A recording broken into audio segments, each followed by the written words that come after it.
Assalamualaikum warahmatullahi wabarakatuh.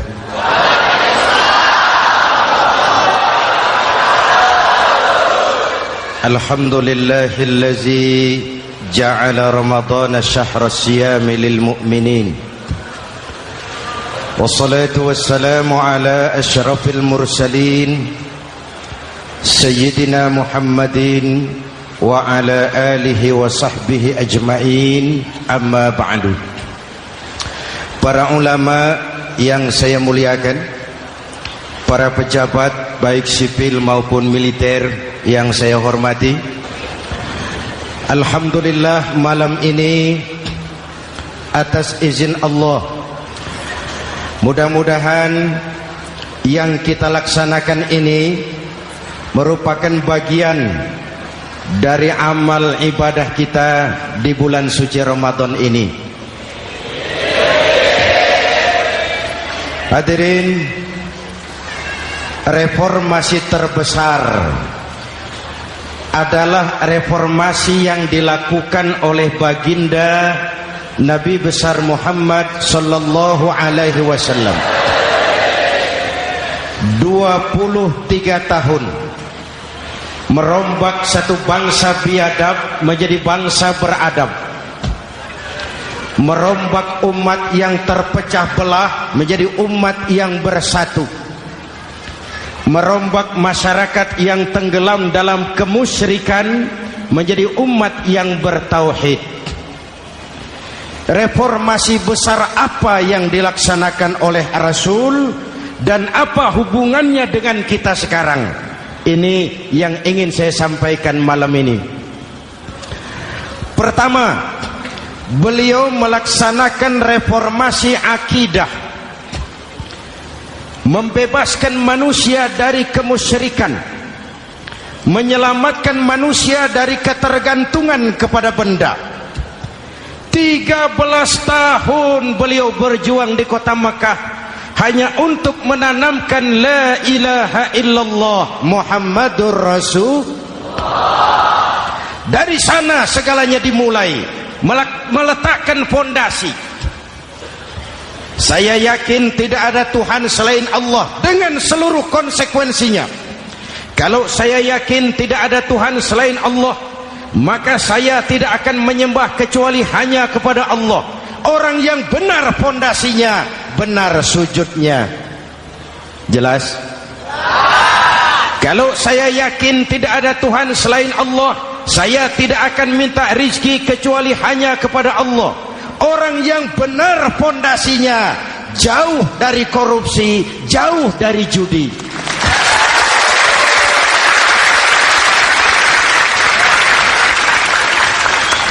Kalau saya yakin tidak ada Tuhan selain Allah, saya tidak akan menggantungkan hidup kecuali hanya kepada Allah.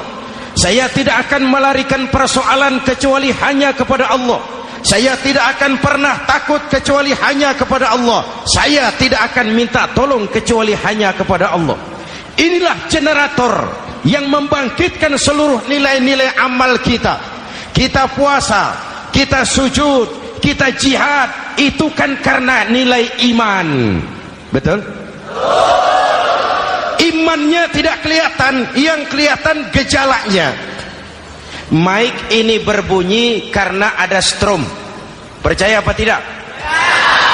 Kelihatan stromnya? Kok tahu ada strom dari mana? Dari bunyi. Ada suaranya itu, ada stromnya. Kenapa? Bunyi. Lampu menyala karena ada strom. Kipas angin berputar karena ada strom. Betul? Jadi kalau ada strom bunyi dong. Kalau ada strom lampunya nyala dong. Kalau ada strom kipas anginnya muter dong. Artinya apa? Kalau ada iman sujud dong. Kalau ada iman jihad. Udah dang dong.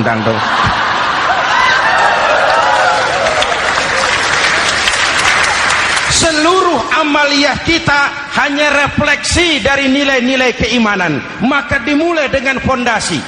Kalau fondasi kuat, apapun yang mau dibangun aman. Kalau fondasi rapuh, apa yang mau dibangun di atas fondasi yang rapuh?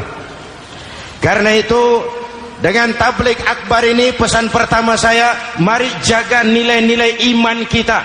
Kita masih bergelut dengan zaman susah. Judi kembali merebak. Narkoba meracuni remaja dan pemuda-pemudi kita. Padahal dua-duanya sumber segala macam kemaksiatan. Judi mendidik orang jadi malas. Dan sejarah belum pernah mencatat ada orang jadi kaya karena judi. Yang bangkrut, yang kere, yang melarat banyak.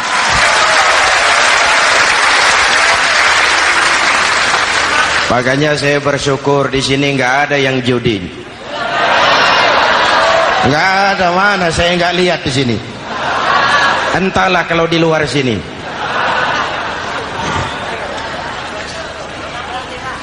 Judi itu penyakit. Kalahnya bikin penasaran, menangnya bikin ketagihan. Itulah penyakitnya. Makanya lebih baik makan singkong betulan daripada makan roti mimpi. Ayo, makan singkong betulan, makan roti mimpi. Lebih baik mana? Lebih baik makan roti betulan, Mas. Maksud saya uang 4-5 ribu rupiah itu, daripada belikan togel, daripada dibelikan pakong, daripada dibelikan macam-macam undian judi, lebih baik dibelikan beras, makan sama-sama. Hadirin yang saya hormati, karena iman kita hidup, untuk iman kita berjuang, dalam iman kita ingin kembali menghadap Allah Subhanahu. Dahulu pun orang-orang tua kita berjuang memerdekakan negeri tercinta ini. Apa faktor penggerak utamanya? Iman. Imanlah yang mengajarkan orang-orang tua kita, hubbul watan minal iman. Cinta tanah air bagian daripada iman. Lah, tanah air kita kan bukan Aljazair. Tanah air kita bukan Palestina. Tanah air kita bukan Mesir. Tanah air kita mencintai Indonesia bagian daripada iman. Yang datang menjajah kebetulan kafir. Lah ini, bertemulah cinta tanah air dengan semangat jihad yang diajarkan agama. Lalu bangkitlah para ulama, bangkitlah para kiai, bangkitlah para santri, berjuang memerdekakan negara tercinta ini. Saya tanya lagi, orang-orang tua kita dahulu berjuang melawan penjajah, senjatanya apa? Bambu runcing. Jenderal mana mau taruhan? Bambu runcing merdeka melawan tank. Bambu runcing merdeka melawan meriam. Bambu runcing merdeka melawan tentara-tentara profesional yang terlatih dengan baik. Menurut logika tidak mungkin. Menurut kebiasaan tidak bisa. Menurut rasio impossible. Entoh nyatanya kita merdeka.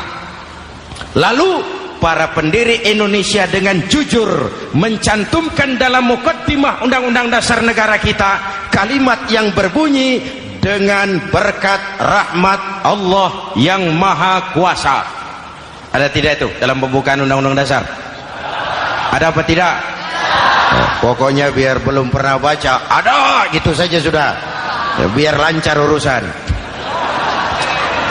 Saya yakin kalimat ini bukan lipstick, not decoration only. Kalimat ini pengakuan moral, pengakuan batin yang sangat jujur dari para pendiri Indonesia bahwa Allah campur tangan dalam proses kemerdekaan. Kalau tidak, nggak ada ceritanya bambu runcing merdeka melawan tank.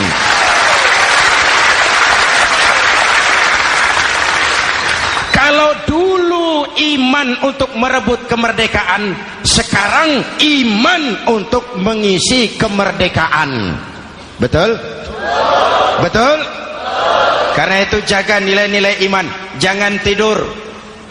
kita sudah berhasil melaksanakan pemilu. Sidang umum MPR sudah digelar. Pemerintahan baru sudah terbentuk. Itu kita pilih bersama. Kita dukung bersama. Mendukung itu tidak harus selalu iya. Kula nuwun semohon dawuh kumaha juragan wae oke bos. Mendukung tidak harus selalu iya. Mendukung juga memberikan saran, kritik, perbaikan. Kenapa? Di mana-mana di dunia ini kekuasaan cenderung mau menang sendiri. Kekuasaan cenderung untuk korup. Karena itu kalau kita cinta kepada pemerintah, kita harus mengawasi jalannya pemerintahan kita ini.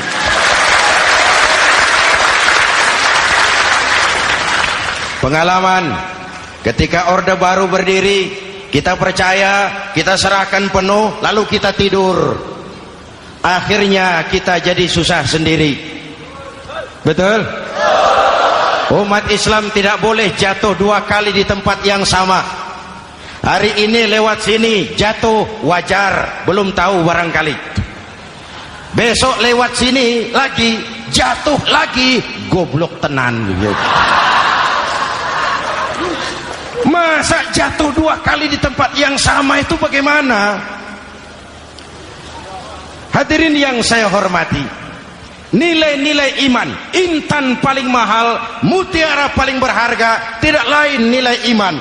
Imanlah yang menyebabkan kita gembira menyambut datangnya Ramadan, menyingsingkan lengan baju, menghamparkan sajadah, melakukan pendekatan yang intens kepada Allah. Kenapa? Kita mengerti nilai Ramadan. Tempo hari saya berikan contoh. Di tangan kanan saudara ada berlian, harganya 50 juta. Di tangan kiri saudara ada rumput seikat. Berlian dan rumput ini taruh di depan kambing. Kira-kira mana yang diambil kambing? Rumput, dasar kambing. Kambing tidak ngerti nilai berlian. Padahal kalau kambing sedikit mau pakai otak.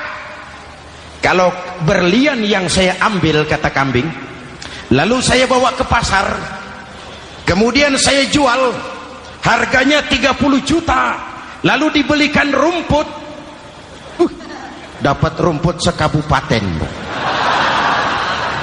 Tapi kambing tidak ngerti nilai berlian. Yang kambing tahu cuma rumput. Kenapa? Hidup kambing cuma melayani perut. Maka kata Imam Ali karramallahu wajhah, orang yang hidupnya hanya untuk melayani perut,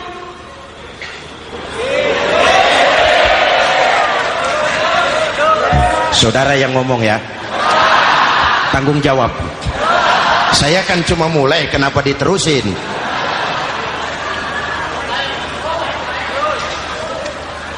Hadirin yang saya hormati, jaga iman baik-baik, wariskan kepada anak-anak kita. Mereka harapan kita semua. Mereka masa depan Indonesia. Akan bagaimana Republik Indonesia, bahkan akan bagaimana Islam di Republik Indonesia 20, 30, 40 tahun yang akan datang. Anak-anak kitalah jawabannya.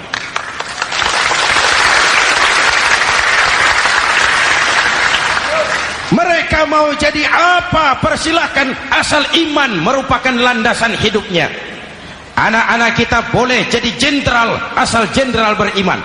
Boleh jadi pejabat, pejabat beriman. Jadi pengusaha, pengusaha beriman. Kalau iman landasannya aman. Jadi pengusaha, pengusaha beriman, insya Allah timbangannya tidak curang, ekonomi lancar, masyarakat tenang. Jadi petani, petani beriman, insya Allah tidak menggarap tanah yang bukan miliknya.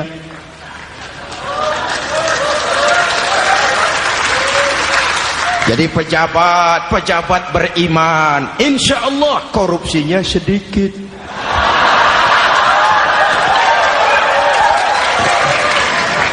Jadi jenderal, jenderal beriman, insya Allah berjuangnya bersama ulama, bukan nangkepi ulama.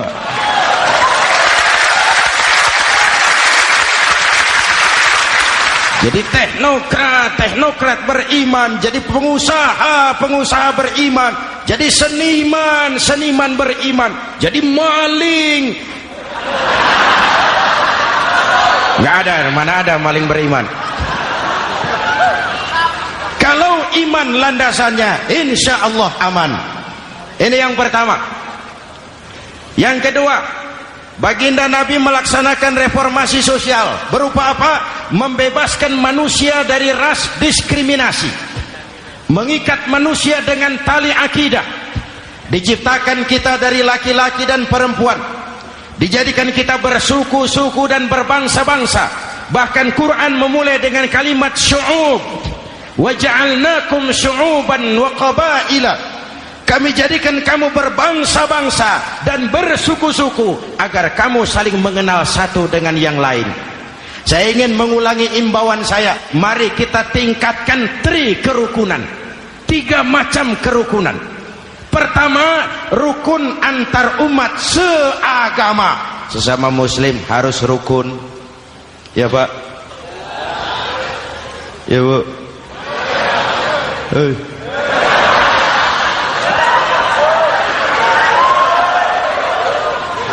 Malam ini saya tidak merasa sebagai tamu di sini. Saya hanya keluarga di tengah-tengah keluarganya.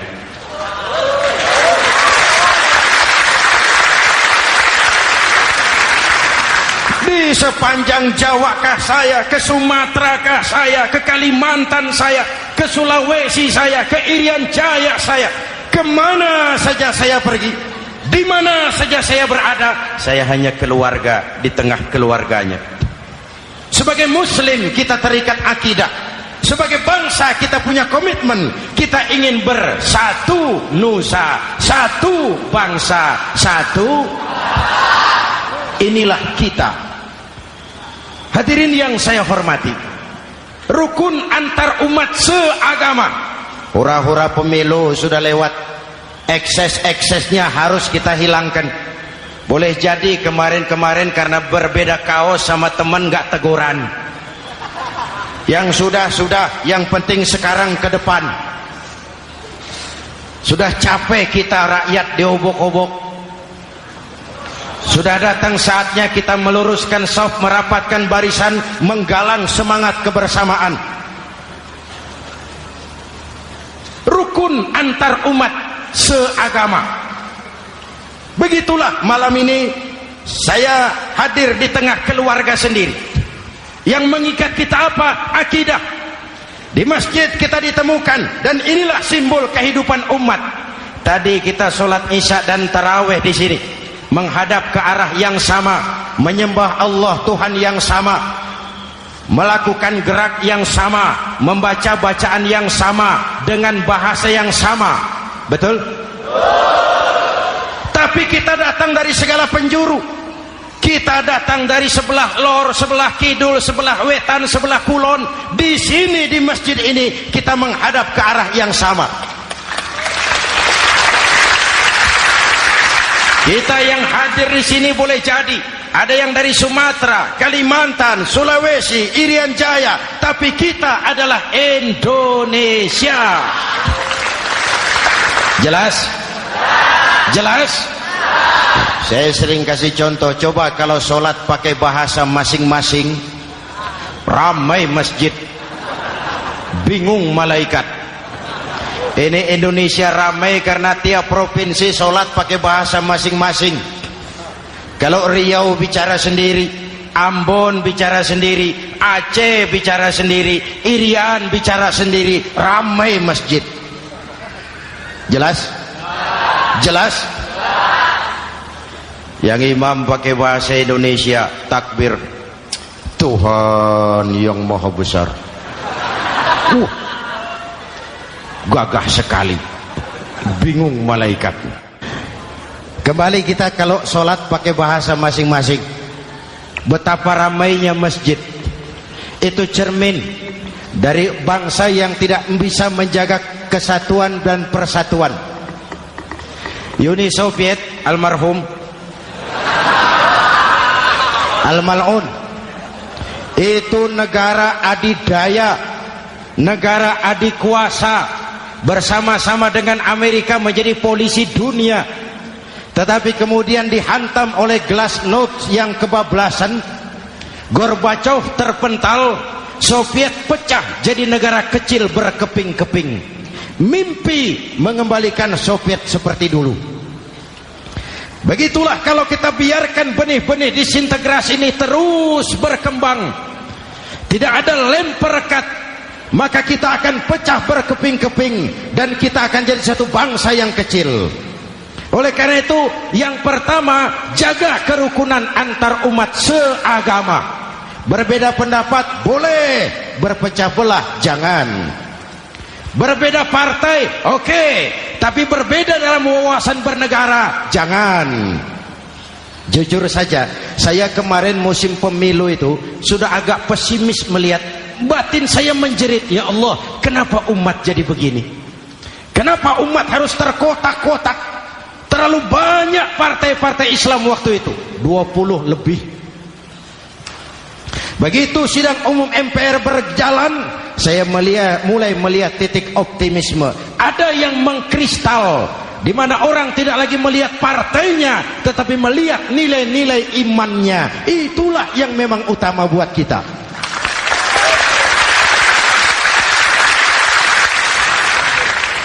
Ini yang pertama, rukun antar umat seagama. Yang kedua, rukun antar umat beragama. Beberapa hari yang lalu ada kejadian yang mengenaskan di Jakarta Timur, Cipayung.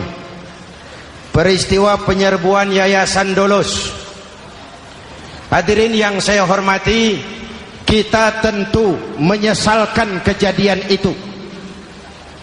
Kita tidak bisa menyetujui tindakan main hakim sendiri.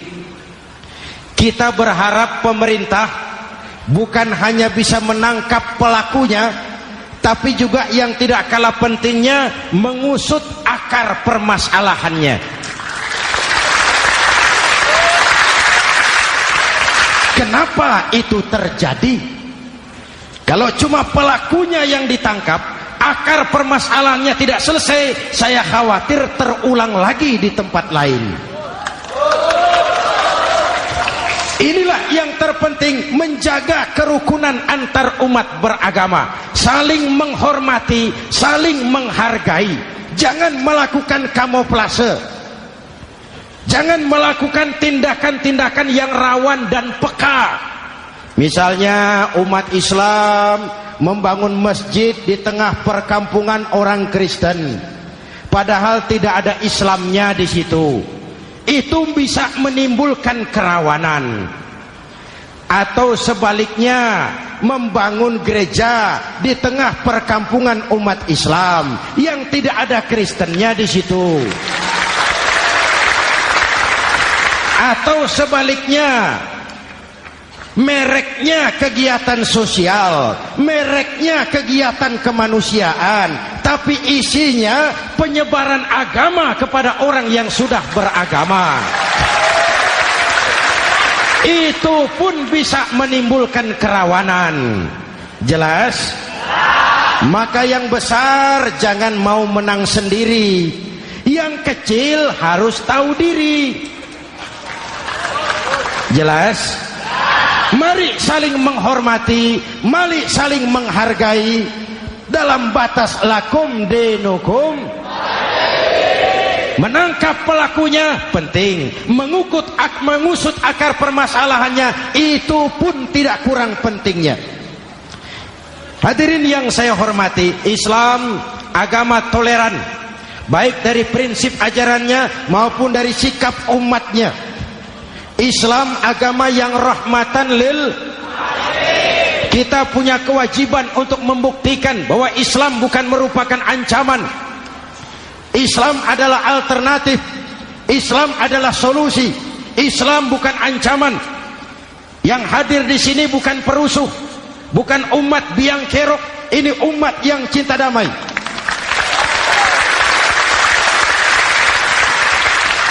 Ini umat yang tidak pernah mencari-cari musuh, tapi juga tidak akan pernah lari kalau bertemu musuh. Mari kita jaga kerukunan antar umat beragama. Jangan sampai peristiwa Dolos terulang lagi di tempat-tempat lain. Saling menghargai, saling menghormati. Jangan main hakim sendiri. tapi juga jangan mau menang sendiri. Hadirin yang saya hormati, dengan menjaga kerukunan antar umat beragama, akar keutuhan kita sebagai bangsa semakin terpelihara. Lalu yang ketiga, rukun antar umat beragama dengan pemerintah. Tadi kita sholat di sini ada imam, ada makmum, betul? Kalau makmum siapa saja boleh, Mas. Tidak ada pemilihan makmum. Fikih itu ketat kalau sudah memilih imam. Nih makmum siapa saja. Pak, itu orang pemabuk itu, boleh jadi makmum. Suka mencuri, Pak, boleh jadi makmum. Bacaannya tidak fasih, boleh jadi makmum. Ketinggalan 1 rakaat, boleh jadi makmum. Tapi tidak tiap orang boleh jadi imam. Kenapa? Imam mau mimpin orang banyak. Kalau dia bodoh, bagaimana nasib makmumnya?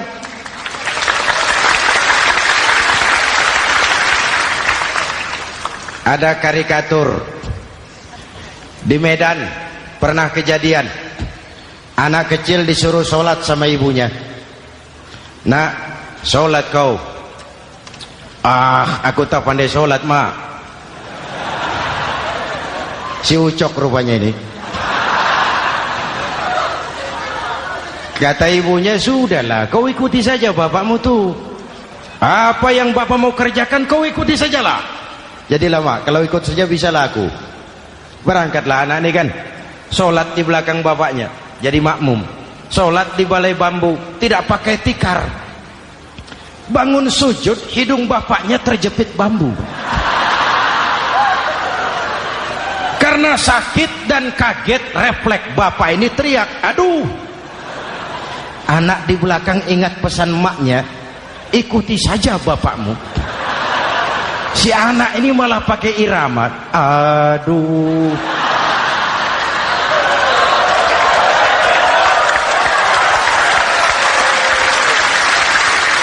Lah, ada yang lebih gendeng lagi. Mendengar anaknya mengadu, bapaknya menoleh ke belakang. Kata bapaknya, kau kejepit juga, Cok, katanya. Sholat jadi ngobrol. Kalau makmum dan imam sama bodohnya, rusak sholat ini.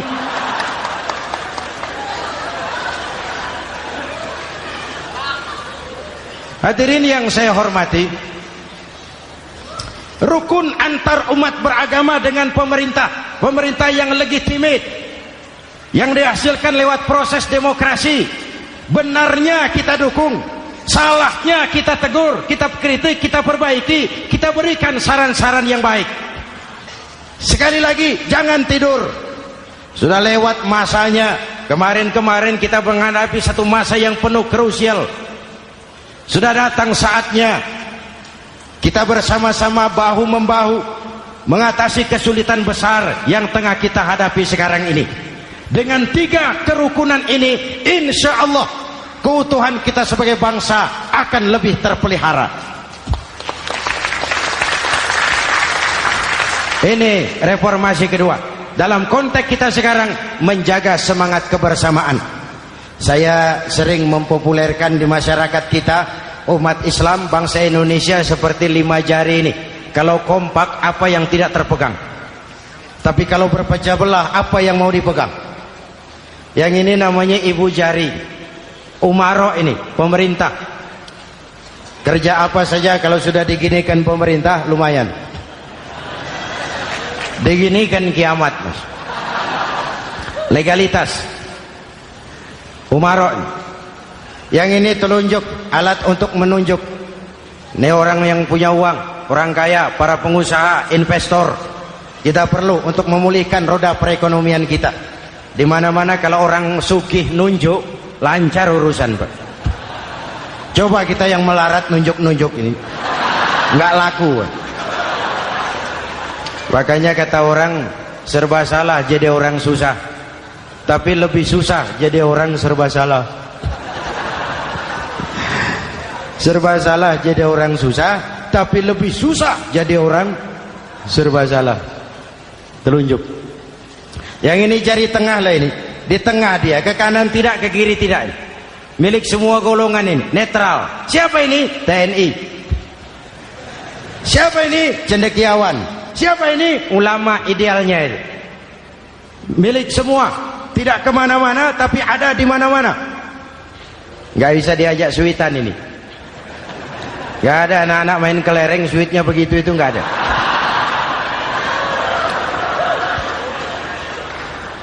Ini jari manis remaja, pemuda, masa muda, masa yang paling manis. Semua harapan milik pemuda. Belum pernah saya dengar ada orang pidato para kakek-kakek harapan bangsa, belum pernah.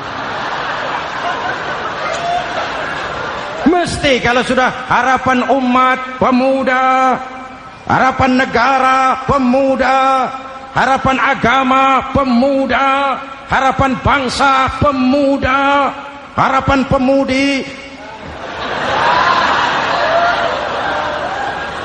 Jari manis. Yang ini kelingking, jari paling kecil ini. Ini kaum wanita ini. Perempuan kecil tapi mantap. Masya Allah. Ini ibu jari ini besar ini. Sweet ketemu kelingking, kalah ibu jari ini. Di mana-mana kekuasaan sering kalah sama perempuan. Siapa yang mendorong-dorong Nabi Adam memetik pohon buah khuldi? Kelingking. Kelingking. Kelingking. Julius Caesar tunduk kepada Cleopatra. Siapa Cleopatra? Kelingking. Napoleon, singa daratan Eropa, the Lion of Europe, luas kekuasaannya, hebat tentaranya, bertekuk lutut di bawah kaki Margaret Josephine. Kelingking. Hadirin yang saya hormati, kalau 5 pilar ini bersatu, ringan sama dijinjing, berat sama dipikul, kita akan jadi satu bangsa yang kuat. Jelas? Jelas? Dengan Ramadan, dengan tabligh akbar malam ini, mari kita jaga semangat kebersamaan. Saya selalu mengingatkan, sekarang lebih banyak tukang kompor daripada tukang lem. Lebih banyak tukang kompor daripada tukang lem. Hangati sana, sulut sini, bakar sana, panasi sini, terbakar kita, dia lari tepuk tangan, dan kita yang rugi. Jelas? Jelas? Ini hal yang kedua. Reformasi sosial mengikat manusia dengan tali akidah, mempersaudarakan manusia dari manapun orang datang, apapun warna kulitnya, dari suku apapun ia dilahirkan, kalau akidahnya sama, itulah saudara kita.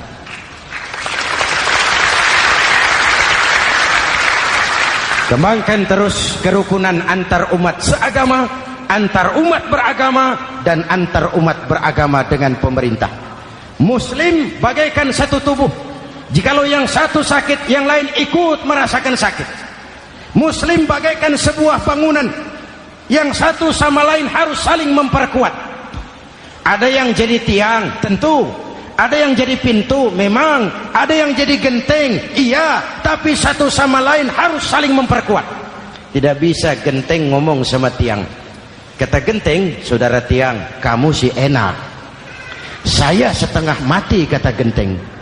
Hujan kehujanan, panas kepanasan. Kadang-kadang anak-anak nakal saya dilontari batu. Kata genteng. Yang jadi tiang ngomong lagi. Kata tiang, saudara genteng, jangan sembarangan kalau ngomong. Kamu kira kamu bisa nongkrong di atas? Itu gara-gara siapa, genteng? Aku yang topang dari bawah, kata tiang. Kamu jadi anggota DPR, jadi anggota MPR, jadi pejabat, kami rakyat yang angkat.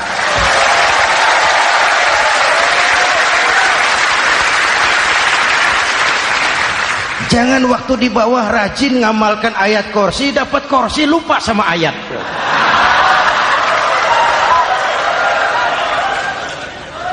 Mari ringan sama kita jinjing, berat sama kita pikul, duduk ya kita sama rendah, berdiri kita sama tegak. Tidak ada warga negara kelas 1 di Republik ini. Ini reformasi kedua. Yang ketiga, reformasi menegakkan keadilan, menyelamatkan manusia dari kezaliman. Sebelum Islam datang, sebelum Rasul datang, manusia dibedakan oleh hartanya, manusia dibedakan oleh warna kulitnya, manusia dibedakan oleh keturunannya. Beliau dengan tegas mengajarkan, innallaha la yanzuru ila suwarikum wala ila amwalikum walakin yanzuru ila qulubikum wa a'malikum.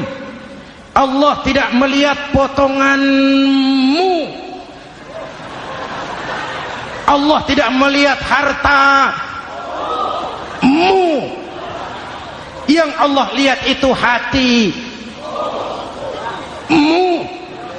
dan amal perbuatan.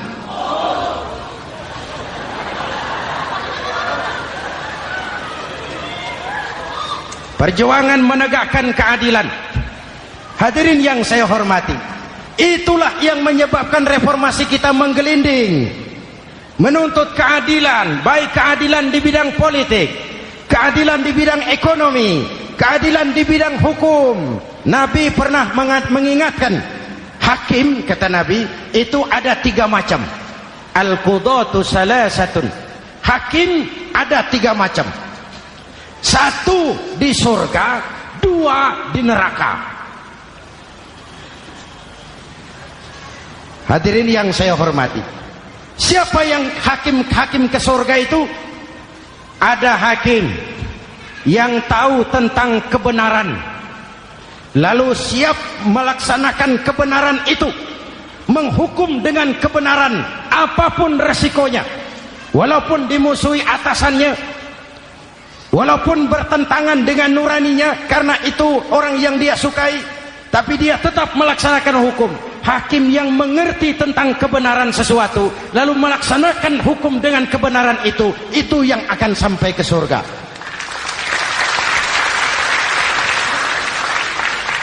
Yang kedua, ada hakim tahu tentang kebenaran tapi tidak mampu melaksanakan hukum dengan kebenaran itu.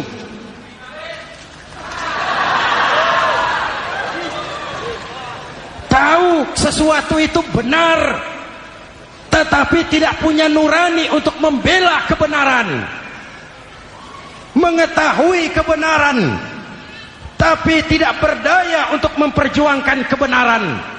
Akhirnya hukum dikebiri, yang salah jadi benar, yang benar jadi salah. Itulah realita yang kita rasakan selama ini. Yang baca Quran dengan suara merdu dapat piala. Yang mengamalkan Quran dengan konsekuen dapat penjara. Yang berteriak-teriak menegakkan keadilan dianggap aneh. Yang korupsi habis-habisan hidup terhormat.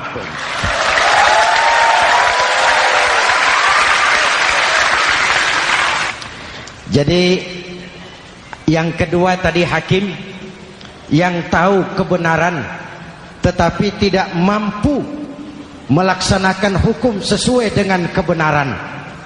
Diperkosanya kebenaran, ditekannya hati nuraninya, sehingga ini yang mengakibatkan terlukanya perasaan keadilan.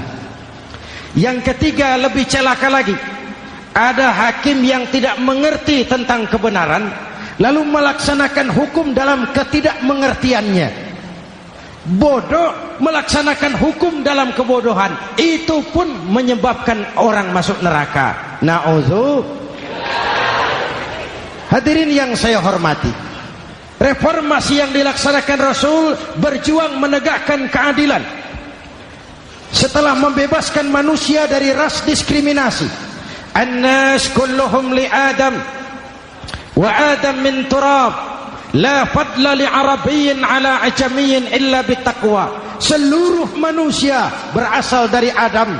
Adam diciptakan dari tanah, dan tidak ada kelebihan Arab dengan yang bukan Arab kecuali dengan takwanya. Nah, saya masih ingat sebuah cerita. Mau dengar? Mau dengar? Pada waktu Umar bin Khattab radhiyallahu anhu menjadi khalifah, menjadi Amirul Mukminin, itu yang jadi gubernur di Mesir adalah Amr bin As. Satu saat Amr bin As ingin mendirikan masjid, tapi tanah lokasi masjid itu milik orang Yahudi, ada gubuk di situ. Dipanggil Yahudi ini oleh Amr bin As. Saudara Yahudi, iya. Itu rumahmu ya? Iya. Sudah tahu belum? Belum. Ya memang saya belum kasih tahu. Begini, kamu bangun sembarangan saja, rumahmu kena jalur hijau itu. Lalu saya mau bangun masjid di situ. Ya tapi ada rumah saya, Pak. Sudahlah, rumahmu saya bayar, saya beli. Enggak mau, Pak. Rumah saya cuma itu-itunya. Saya bayar 2 kali lipat. Enggak mau, Pak. Enggak mau. Sudahlah, saya ganti rugi. Ya, enggak mau, Pak. Namanya juga ganti rugi, Pak. Biar digantikan tetap rugi. Mangkel Amr bin As ini wong cilik kok bertingkah amat. Si amat aja enggak bertingkah. Panggil kamtib. Hei, gusur. Ditarik rumah Yahudi ini, ambrol, menitiskan air mata si Yahudi di sudut kehidupan. Begini wong cilik ini sudah jatuh tertimpa tangga, rumah cuma sak gubuk-gubuknya diderek oleh petugas. Pikir-pikir Amr bin As kan cuma gubernur, di atasnya kan masih ada khalifah Umar bin Khattab. Saya mau lapor ke pusat. Berangkat Yahudi ini dari Mesir menuju Madinah, berhari-hari berjalan, sambil berpikir, ini nanti kalau saya laporan kepada khalifah, apa pengaduan saya diterima? Wong saya rakyat kecil, lagian Yahudi, sementara yang menggusur saya ini gubernurnya sendiri. Terus dia berjalan sampai di kota Madinah. Lewat tengah hari dia mulai cari-cari. Ada orang, ketemu orang sedang tidur di bawah pohon kurma. Selamat siang, Pak. Siang. Saya mau numpang tanya, Pak. Tanya apa? Bapak tahu Khalifah Umar bin Khattab? Tahu. Istananya di mana, Pak? Istananya di atas lumpur. Di atas lumpur? Iya. Pakaian kebesarannya apa, Pak? Sutra? Bukan. Pakaian kebesarannya malu dan takwa. Pengawalnya banyak, Pak. Banyak. Berapa peleton? Pengawalnya yatim, orang jompo, kelompok mustad'afin, orang-orang lemah, janda-janda tua.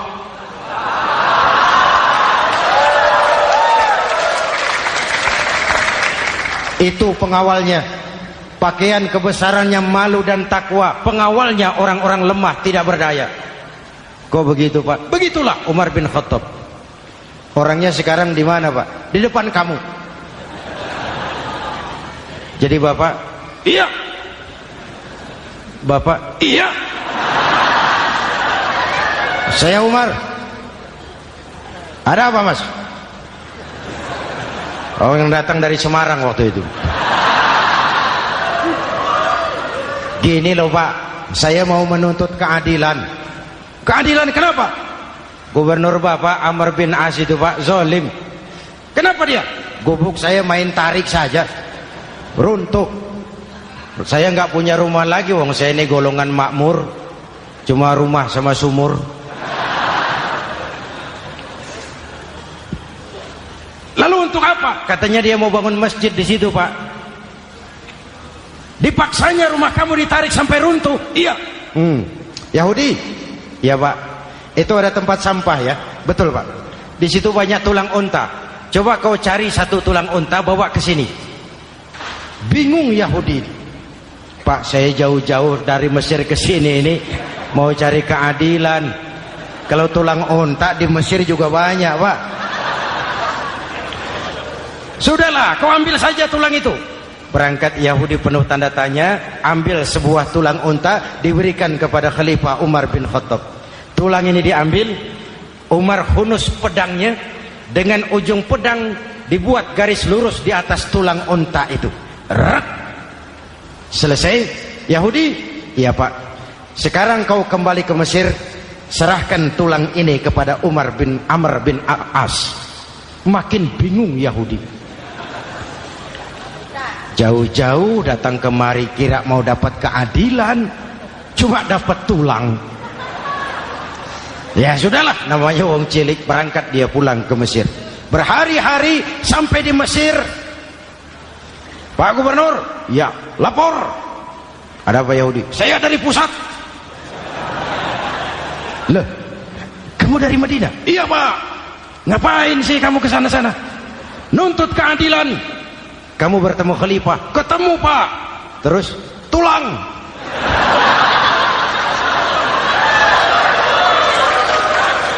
Ini loh Pak, salam dari beliau, tulang.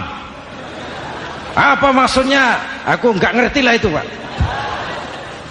Yes, go rene. Diambil tulang itu.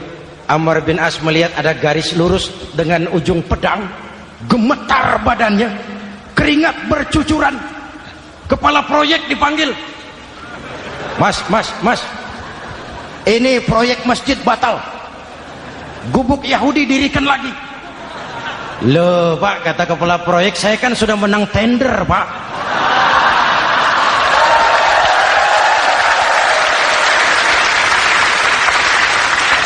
Wes, nggak ada urusan, sampean mau menang mau kalah tender, proyek batal. Itu gubuknya Yahudi dirikan lagi. Yahudi makin bingung. Ada gubernur dapat tulang gemeter. Pak Gob, ya, sebenarnya apa yang terjadi? Apa-apa? Kamu sedikit-sedikit main pusat.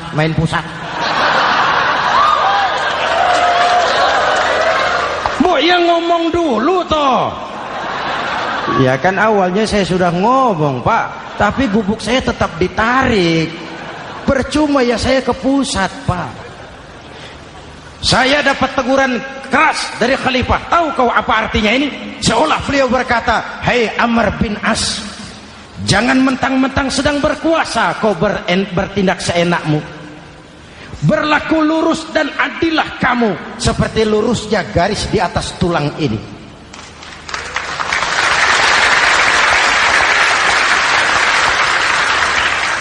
Kalau kau tidak lurus, kalau kau tidak berlaku adil, aku yang akan meluruskanmu dengan pedangku. Itu bahasa simbolik. Siapa yang gak gemeter? Kamu. Pusat. Wedus. Ya ini nek coro kita. Oh Pak, kalau begitu Islam adil ya Pak? Adil. Jadi saya menang Pak? Menang kamu. Padahal saya Yahudi. Tapi menang ya? Menang. Pak, sudahlah kalau begitu Pak. Bagaimana? Itu gubuk saya ambil saja Pak. Tanah-tanahnya sak gubuk-gubuknya Bapak ambil. Silahkan kalau mau dibangun masjid. Tidak cuma sekedar itu Pak. Mulai hari ini Bapak dengarkan. Asyhadu an la ilaha illallah wa asyhadu anna Muhammadar Rasulullah.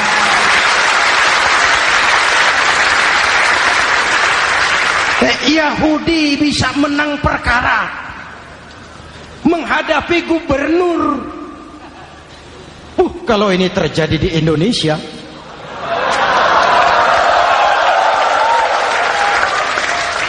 amin. Oke, lalu siapa pemimpin adil itu? Setiap kita kan pemimpin. Presiden pemimpin di negaranya, gubernur pemimpin di provinsinya, bupati pemimpin di kabupatennya, Pak Camat pemimpin kecamatannya, Pak Lurah pemimpin di kelurahannya, suami pemimpin di rumah tangganya, anak muda pemimpin bagi dirinya. Dan setiap kita akan dimintakan tanggung jawab. Anak muda pemimpin buat dirinya, nanti diminta tanggung jawab. Kakimu kau bawa jalan kemana? Tanganmu ngambil apa? Lidahmu bicara apa? Matamu menteleng. Apa yang dilihat? Seluruhnya akan dimintakan pertanggungan jawab. Marilah kita jadi orang yang adil kepada diri, kepada keluarga, dan akhirnya kepada masyarakat, bangsa dan negara. Hadirin yang saya hormati, satu ayat yang sering dibaca pada akhir khutbah khatib Jumat, innallaha ya'muru bil adli wal ihsan. Allah memerintahkan kamu berlaku adil dan berbuat ihsan. Tidak sekadar adil tapi ihsan. Ihsan nilainya lebih tinggi dari adil. Contoh, nak, tolong taruh telur itu di pinggir meja. Anak yang adil apa adanya, ditaruh telur di pinggir meja. Anak yang ihsan lain. Lah iya, perintahnya sih di pinggir meja, tapi kalau pas di pinggir meja kan jatuh ke bawah. Ke tengah sedikit. Ini ihsan. Oleh karena itu, mari, perjuangan menegakkan keadilan masih panjang. Jalannya tidak lurus, bertabur bunga, menanjak, menurun, banyak onak dan duri. Namun seperti yang dikatakan seorang tokoh, masih Napoleon, kalau ada 1000 orang penegak keadilan, saya satu dari yang 1000 itu. Kalau ada 100 penegak keadilan, saya juga satu dari yang 100 itu. Kalau ada 10 orang menegakkan keadilan, saya juga satu dari yang 10 itu. Kalau hanya 1 orang yang menegakkan keadilan, maka sayalah yang 1 itu. Tetap konsisten berjuang menegakkan keadilan, walaupun besok langit akan runtuh, walaupun besok akan kiamat, keadilan tetap harus ditegakkan. Ini reformasi yang ketiga, menegakkan keadilan, mengayomi masyarakat dengan hukum yang tegas. Dan Rasul menjadi contoh. Ini yang hebat. Misalnya beliau berkata, wallazi nafsi biyadih, lau anna Fatimah binti Muhammadin saraqat laqata'a Muhammadun yadaha. Demi Allah, andai kata Fatimah putri Muhammad mencuri, jangan orang lain, Muhammad sendiri yang akan memotong tangannya. Hukum berwibawa, masyarakat terlindungi. Kenapa? Nabi jadi contoh. Jelas? Beliau mengajarkan orang beramal. Kepada putrinya beliau mengatakan apa? I'mali ya Fatimah, i'mali fa inni la ughni anki minallahi syai'a. Fatimah, beramal kau. Fatimah, beramal kau. Fatimah, solat kau. Fatimah, puasa kau. Fatimah, zakat kau. Fatimah, haji kau. Kalau kau tidak beramal Fatimah, aku ayahmu Rasulullah tidak akan sanggup membelamu di akhirat nanti. Ini keadilan. Tidak mentang-mentang putri kesayangan Nabi lalu sudah Fatimah kamu nggak sholat nggak apa-apa, nanti di akhirat ada papi. Jauh dari semangat nepotisme. Putri beliau sendiri ditekankan, i'mali ya Fatimah fa inni la ughni anki minallahi syai'a. Beramal kau Fatimah, kalau kau tidak beramal, aku ayahmu tidak akan sanggup membela kamu di akhirat nanti. Inilah inti dari nilai keadilan. Jauh dari nepotisme, apalagi kolusi. Hadirin yang saya hormati, lalu saya masuk kepada yang keempat.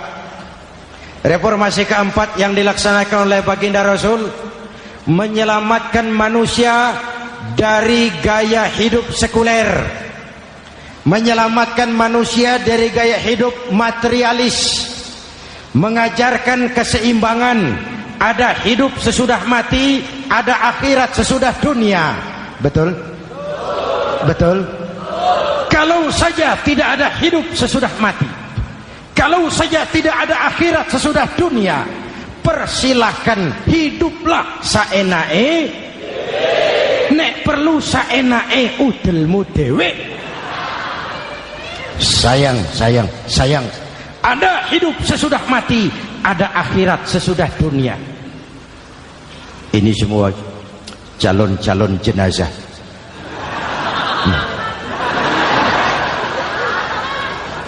Calon lurah belum tentu jadi lurah. Calon gubernur, yang antri panjang. Calon menteri, mimpi. Calon jenazah, pasti. Betul? Karena ada hidup sesudah mati, ada akhirat sesudah dunia. Ini jadi rem. Saya kepengen kaya, tapi kalau menipu orang bagaimana dikubur? Saya kepengen naik pangkat, tapi kalau memfitnah orang bagaimana di akhirat? Melahirkan disiplin. Tujuan keyakinan akhirat mewarnai cara kita hidup di dunia. Hadirin, mari kita berdoa. Semoga semua yang hadir di sini dikuatkan iman dan Islam, dikokohkan kesatuan dan persatuan, dimurahkan rezeki untuk meningkatkan ibadah. Al-Fatihah. Bismillahirrahmanirrahim. Alhamdulillahirabbil alamin. Arrahmanirrahim. Maliki yaumiddin. Iyyaka na'budu wa iyyaka nasta'in. Ihdinas siratal mustaqim. Siratal ladzina an'amta 'alaihim ghairil maghdubi 'alaihim waladdallin. Amin. Nanti di akhir doa sama-sama kita kumandangkan kalimat tauhid. Bismillahirrahmanirrahim. Amin. Alhamdulillahirabbil alamin. Allahumma salli wa sallim mubarik ala sayyidina Muhammadin wa ala alihi wa sahbihi ajma'in. Allahumma rabbana taqabbal minna salatana wa siyamana wa qiyamana wa takhashu'ana wa ta'abbudana wa tammim taksirana ya arhamar rahimin. Allahumma ja'alna minas su'ada'il maqbulin wa la taj'alna minal ashqiya'il mardudin. Ya Allah, dengan sepenuh perasaan dan pengharapan, dengan segala kerendahan dan kelemahan, kami bermohon kehadirat-Mu. Tautkan hati kami bangsa Indonesia, satukan langkah kami untuk menata hari esok yang lebih baik. Karuniakan kami pemimpin-pemimpin yang takut kepadamu dan sayang kepada kami. Berikan mereka kekuatan zahir dan batin untuk membawa kami rakyat dan bangsa Indonesia keluar dari kesulitan besar ini menuju masyarakat yang adil dalam kemakmuran dan makmur dalam keadilan di bawah naungan ridha-Mu. Ya Allah, selamatkan kami dari perpecahan, selamatkan kami dari pertikaian, selamatkan kami dari bahaya kemunkaran dan kezaliman. Rabbana hab lana min azwajina wa dhurriyyatina qurrata a'yun waj'alna lil muttaqina imama. Afdalu ma qultuhu ana wan nabiyyuna min qabli. La ilaha illallah.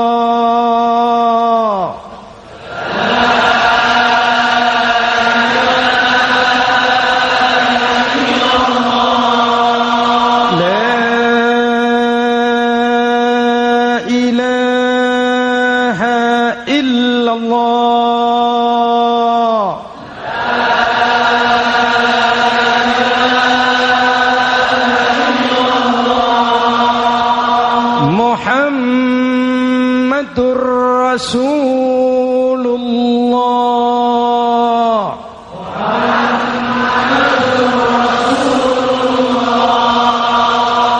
Amin. Sallallahu alaihi wa alihi wa sallam. Kalimatu haqqin 'alaiha nahya wa 'alaiha namut wa 'alaiha nub'atsu insyaallah minal aminin. Rabbana atina fid dunya hasanah wa fil akhirati hasanah wa qina adzabannar. Wa akhiru da'wana anil hamdulillahi rabbil alamin.